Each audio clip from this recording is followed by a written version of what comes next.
suaminya punya anak 3, punya anak 2, udah agak-agak besar anaknya, jarang dia mau nikah lagi. Kalaupun ada tapi jarang. Ditanya, ibu kenapa nggak nikah lagi? Apa nggak kepingin Ustaz? Kenapa nggak nikah lagi? Saya takut. Takut kenapa? Kalau nanti saya nikah lagi, suami saya sayang kepada saya, tapi belum tentu bisa menerima anak-anak saya. Biarlah saya hidup seorang diri, saya jadi ayah, saya jadi ibu. Biarkan saya tunggang-langgang dari nafkah. Yang penting kasih sayang saya kepada anak-anak saya tidak berkurang. Itu hebatnya perempuan. Jujur tuh, kadang-kadang perempuan melakukan yang terbaik. Ibu yang pernah punya anak bayi, bapak yang pernah punya anak kecil. Ketika anak kita nangis jam 2 malam, minta buatin susu. Jujur, siapa yang bangun buatin susu lebih sering? Ayah apa ibu? Bukan kata ibu. Ayah apa ibu, Pak? Ayah.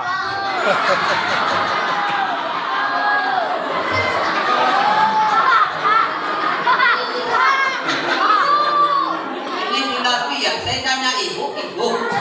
Saya tanya bapak, bapak. Saya ulang sekali lagi. Anak ibu nangis jam 2 malam minta buatin susu. Bu, jujur saya tanya, siapa yang lebih sering buatin susu? Bapak apa ibu?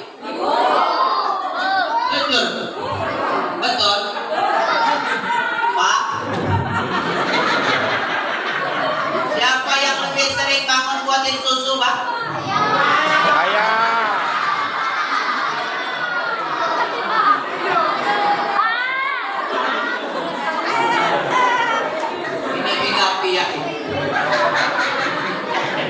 Kalau ibu yang bangun buatin susu, ikhlas dapat pahala mudah-mudahan. Susu yang dibuatkan untuk anaknya, mudah-mudahan anaknya jadi anak yang soleh dan soleha. Bapak yang bangun buatin susu ikhlas, mudah-mudahan anak-anaknya jadi anak-anak yang menyenangkan hati. Amin. Maka saya berdoa mudah-mudahan yang hadir malam hari ini, yang sudah berumah tangga, mudah-mudahan Allah jadikan rumah tangganya menjadi rumah tangga yang sakinah, mawaddah, warahmah. Amin. Yang belum berumah tangga, mudah-mudahan segera didekatkan jodohnya. Yang gadis-gadis belum nikah, kami bawa Ustaz Badrul Oir, statusnya lancar. Bukan promosi Ustaz, biar cepat lakunya kan. Ya, oh, saya nikah 13 tahun, anak saya baru 4.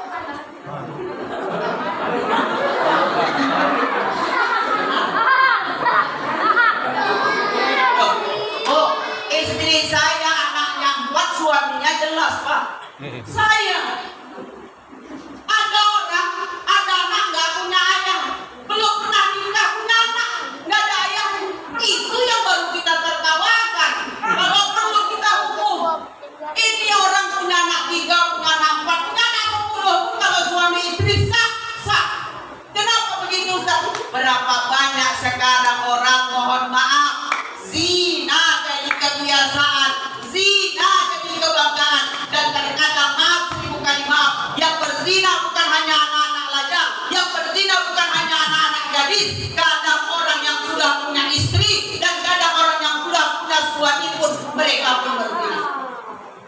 Bagaimana rumah tangganya mau berkah? Allah katakan dalam hadis qudsi, ana salisu syarikaini mal jahuna anhu masahibah. Aku jadi orang ketiga bagi 2 orang yang saling bekerja sama selama tidak ada yang berkhianat di antara keduanya. Jadi kalau ada yang berkhianat, maka Allah keluar dari perjanjian itu. Makanya bapak yang sudah punya istri Pak, walaupun mungkin istri bapak nggak secantik istri tetangga, bersyukur aja. Ibu yang sudah punya suami Bu, walaupun suami ibu nggak seganteng suami tetangga, udah bersyukur aja lah.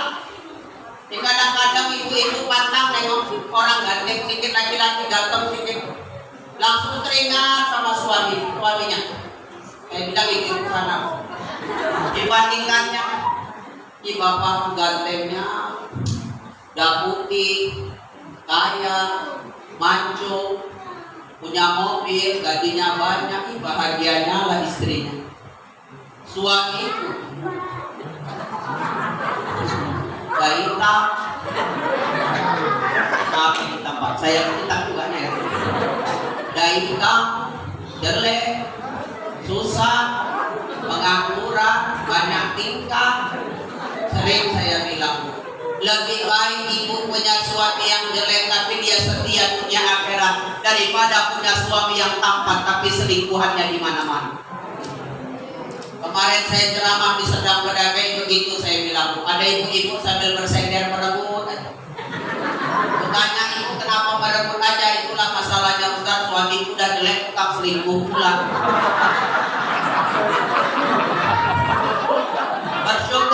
Bersyukur Pak. Makanya maaf. Bohong itu dosa besar. Setuju Bu? Agama kita bilang bohong itu dosa besar. Tapi kata Nabi ada 3 bohong yang diperbolehkan. Salah satunya Ustaz, boleh bohong suami untuk menyenangkan hati istri. Boleh menyenangkan istri itu walaupun berbohong. Supaya apa Pak? Supaya rukun rumah tangga itu. Ibu mungkin tidak secantik dulu waktu muda. Ibu memang mungkin tak semoleh dulu di waktu muda. Dulu sekarang sudah tua.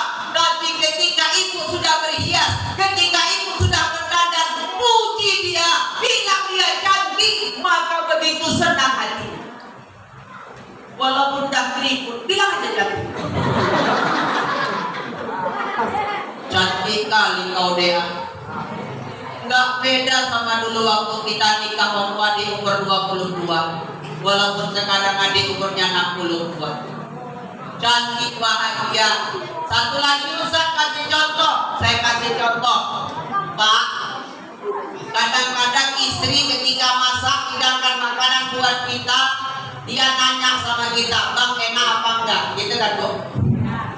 Itu pun kadang-kadang suaminya nggak peka, bilang enak aja nggak mau. Padahal istri itu pengorbanannya untuk masak luar biasa. Belanja Pak setengah jam. Itu masih belanjanya belum gosipnya. Belanja setengah jam, rajang cabai, rajang bawang, rajang tomat, kadang-kadang tangan ikut teriris, jari ikut teriris, lelah capek dia masak berjam-jam. Ketika masak dia hidangkan buat suami. Maka ketika dihidangkan, ibu nanya Pak enak Bang, maka bilanglah enak Pak, walaupun asin itu makanan. Ketika bapak tes dalam hati, aduh hasilnya. Tapi ibu nanya, enak Bang? Alhamdulillah. Gak ada duanya deh. Coba. Senang hati, senang hilang lelahnya Pak. Tapi jangan habiskan. Jangan dihabiskan. Yang itu kan ibu yang makan. Begitu dimakan ibu, asinnya Bang, itulah 20 tahun merasakan kamu.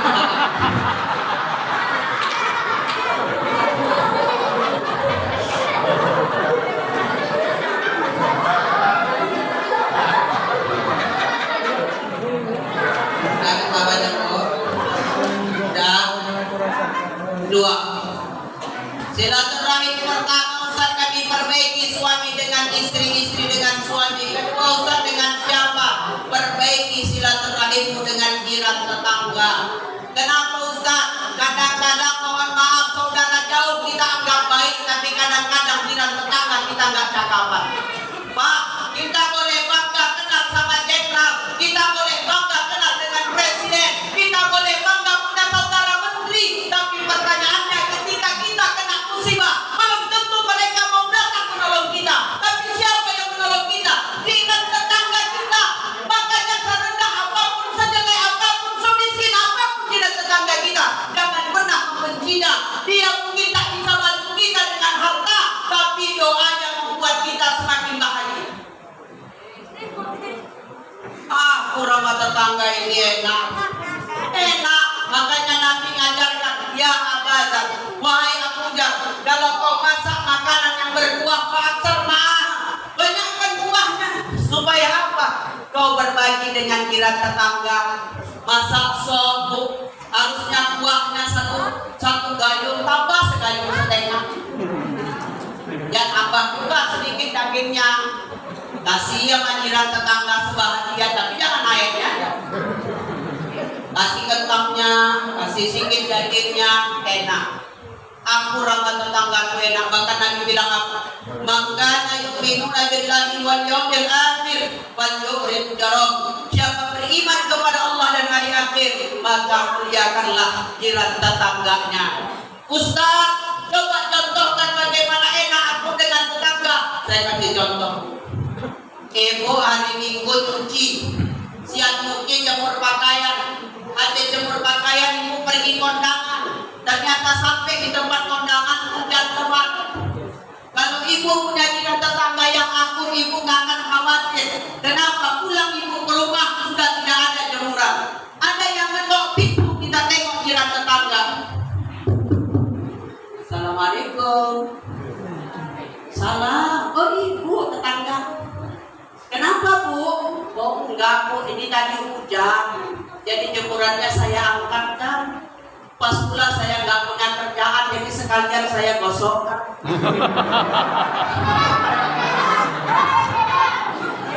Enak kan Pak? Enak bu. Ibu kalau punya tetangga kayak gini, ibu jangan pindah sebelum mandi. Enak. Jadi Ustaz, kenapa sekarang banyak orang dengan tetangganya bermusuhan? Karena iri. Tetangga beli sepeda motor baru, dia yang pikirkan kreditnya. Tetangga beli mobil baru, dia yang pikir parkirnya di mana. Nggak usah dipikirin.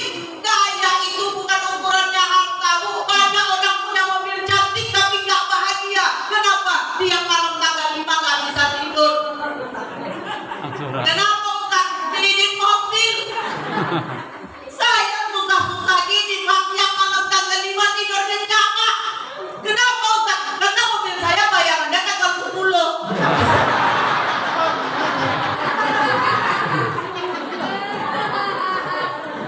Enaklah, Bu. Kaya itu juga bukan ukuran kemuliaan di mata Allah, Pak. Benar. Kalau ukuran kaya mulia di mata Allah, Korun jadi manusia paling mulia di sisi Allah. Tapi Korun yang kaya raya dibenci Allah karena apa? Sombong. Dimasukkan Allah ke dalam tanah beserta harta-hartanya. Korun. Korun itu siapa? Baca sejarah. Korun itu sepupunya Nabi Musa. Dia kaya raya, sepupu Nabi. Tapi Allah hukum karena sombong. Sepupu Nabi, Pak. Sepupu Nabi. Kita cuma sepupu lurah. Sepupu camat. Sepupu gubernur. Itu pun kadang ngaku-ngaku sepupu. Sombong. Itu mau dimasukkan ke mana? Apa yang mau kita sombongkan? Apa? Cantik. Enggak selamanya cantik. Ibu dulu bunga desa tunggu umur 50-an. Bunga desa itu berubah jadi bunga teh ayam. Betul. Mau ibu pakai MSI, MS Glow, cukup very joy, tua itu nggak bisa ditolak. Maka jangan sombong. Maka sering saya kisahkan Pak, pernah nggak sengaja itu tumbuh di sebelah pohon kelapa. Ibu tahu pohon terong bu? Pohonnya kecil, betul bu? Tapi buahnya besar, ya Pak? Tahu pohon kelapa bu? Buah pohonnya tinggi, buahnya di atas. Dulu pernah nggak sengaja pohon terong tumbuh di sebelah pohon kelapa. Saking sombongnya kelapa, dedeknya terong. Apa kata kelapa? Rom. Ya udah. Namanya terong, terong. Kayak punya masalah itu ibu di sama terong.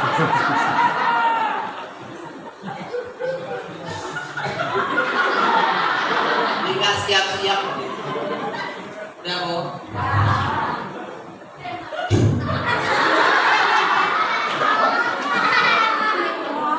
Rom, saya kelapa. Aku kasihan melihat nasibmu Rom. Wah, kenapa? Udahlah mohonmu pendek Rom, batangmu kecil tapi buahmu besarnya luar biasa. Tidak adil Allah menciptakanmu Rom, kata kelapa. Tengok aku Rom, tengok aku. Begitu sempurnanya Allah menciptakan Akarku tertanam kokoh di bawah, batangku berdiri tegak, buahku indah tersusun rapi di atas. Jangankan batangku jatuh menimpamu, andai buahku saja yang jatuh menimpamu, mati tuh. Gak usah batangku, buahku saja mati tuh. Terong marah. Iya. Apa kata terong? Jangan sombong kelapa, jangan sombong. Memang kau hebat kelapa, kau hebat. Akarmu tertanam kokoh di bawah, batangmu berdiri tegak, buahmu indah tersusun rapi di atasnya. Bahkan saking hebatnya engkau kelapa, seluruh anggota tubuhmu bisa dipakai untuk kebaikan masyarakat. Akarmu bisa dibuat karya seni, batangmu dibuat kayu roti, daunmu dibuat sapu lidi, buahmu dijadikan inti, bahkan batoknya bisa kawat begadang malam hari. Tapi kau jangan sombong kelapa, kau jangan sombong. Tunggu kelapa, tunggu kalau kita jumpa di Puan.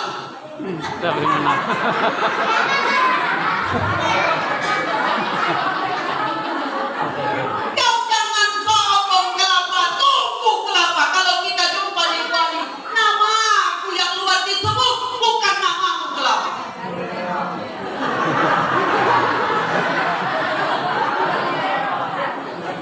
Gak percaya Bapak, besok tanya apa ya?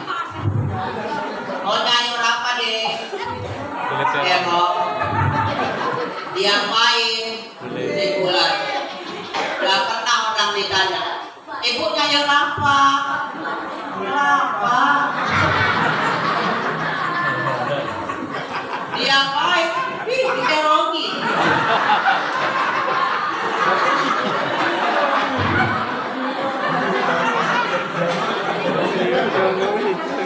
Cukuplah terong dijadiin Pak. Jangan kelapa diterongi. Artinya apa? Kalaupun hari ini kau kaya, kalaupun hari ini kau punya jabatan, kalaupun hari ini kau punya kekuasaan, jangan kau pernah sombong. Apalagi kekuasaan dan jabatan yang kau punya, berharap suara orang-orang kecil seperti terong. Wah. Ketiga, dengan siapa silaturahim itu diperbaiki? Perbaiki silaturahim itu antara saudara kandung kita, Pak. Adik, abang, kakak kita perbaiki. Kenapa Ustaz? Berapa banyak orang hari ini lahir dari rahim yang sama, emaknya sama, ayahnya sama, waktu kecil akur, main-main sama, kakaknya ngerjakan PR adik, abangnya jaga adik karena ayah dan ibunya kerja, akur saling sayang. Tapi ketika besar, sama-sama sudah berumah tangga, tak sedikit adik berabang, adik berkakak, justru tak cakap. Berapa banyak sekarang adik berabang justru bermusuhan. Lebih lucunya lagi sedih kita. Kenapa? Adik berabang berkelahi gara-gara memperebutkan harta waris yang ditinggalkan orang tua. Ibu, Pak, kalau adik bapak punya adik, punya abang, hari ini gak akur, punya kakak, hari ini gak akur, adik rumahnya dekat silaturahim dengan dia, adik rumahnya jauh, telepon, tanya bagaimana kabarnya. Apalagi saudara kita itu susah, kita senang, nunggu dia nelpon, dia gak akan nelpon. Kenapa? Kalau nanti dia nelpon bapak, dia takut istri bapak salah paham, pikirnya nelpon bapak cuma mau minta uang, padahal dia mau nanya kabar abangnya, padahal dia mau tanya kabar adiknya. Tanya saudaramu, istri yang kau muda-muda itu tak selamanya cinta kepadamu. Kau mati nanti istrimu menikah lagi. Suami yang kau sayang-sayang belum tentu begitu sayang kepadamu. Bisa jadi istrinya kau di sini, di sana ada perempuan lain yang jadi istrinya. Tapi adikmu, abangmu, kakakmu tak putus darahmu. Kenapa? Kalian besar dari ayah emak yang sama.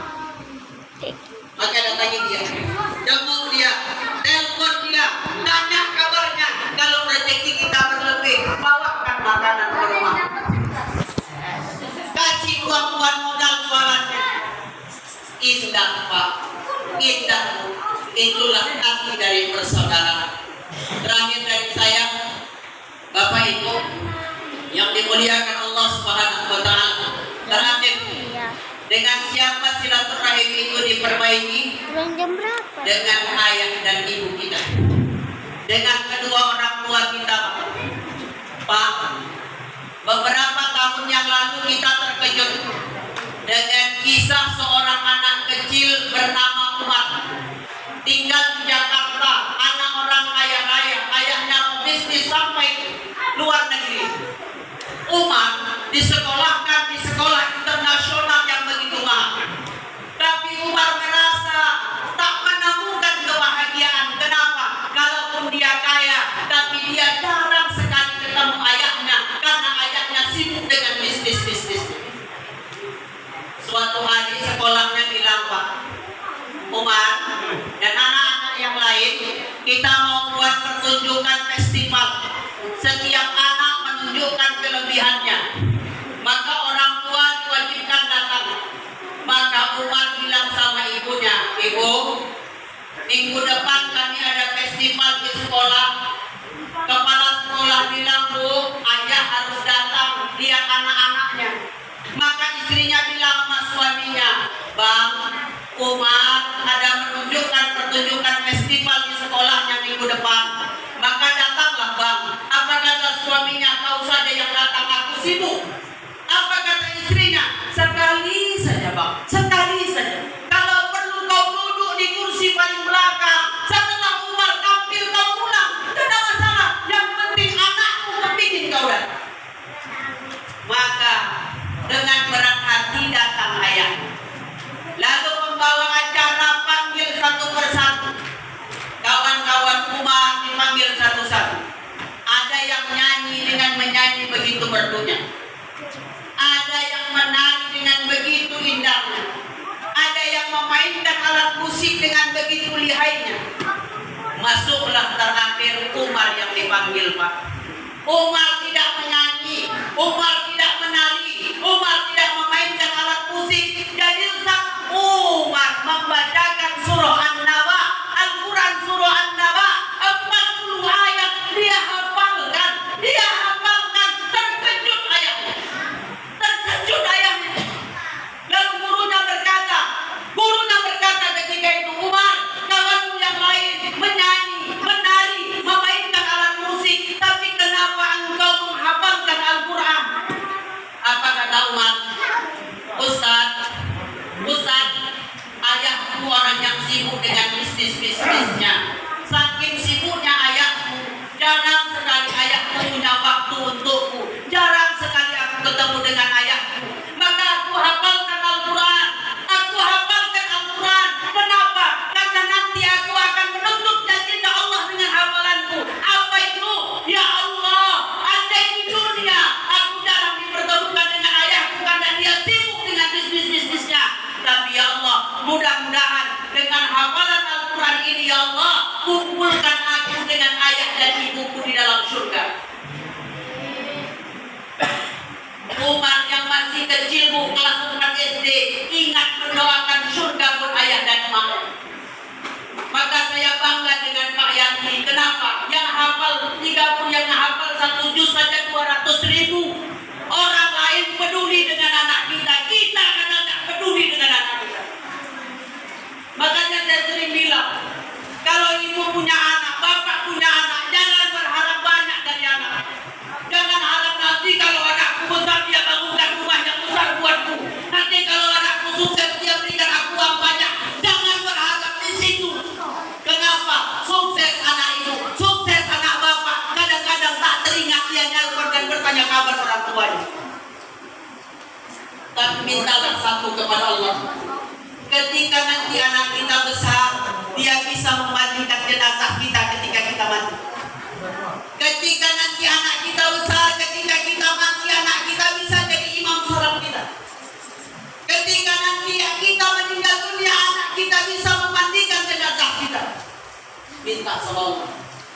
Makanya saya sering bilang, adik-adikku, remaja-remaja masjid, adik-adikku yang masih muda, sering saya bilang, kalau hari ini kalian masih jumpa yang emak kalian, berbaktilah dia, bahagiakan dia.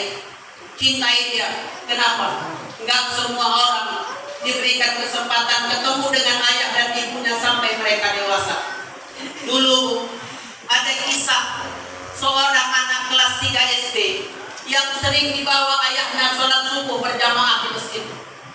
Sering dibawa ayahnya sholat subuh berjamaah ke masjid. Ayahnya azan, setelah azan sholat sunnah, selesai sholat sunnah, ayahnya sholat, di ayahnya iqamah, kemudian mereka sholat jamaah. Pulang dari masjid, ayahnya bilang sama anaknya, nak, ayah kepingin jadi imam tapi ayah tak punya ilmu. Ayah pingin jadi khatib tapi ayah tak punya ilmu, nak. Ayah pingin nanti kalau kau besar, nak, berdirilah sebagai imam sholat. Nanti kau besar, nak, berdirilah di atas khutbah, di atas mimbar kau berkhutbah, nak. Anak kelas 3 SD.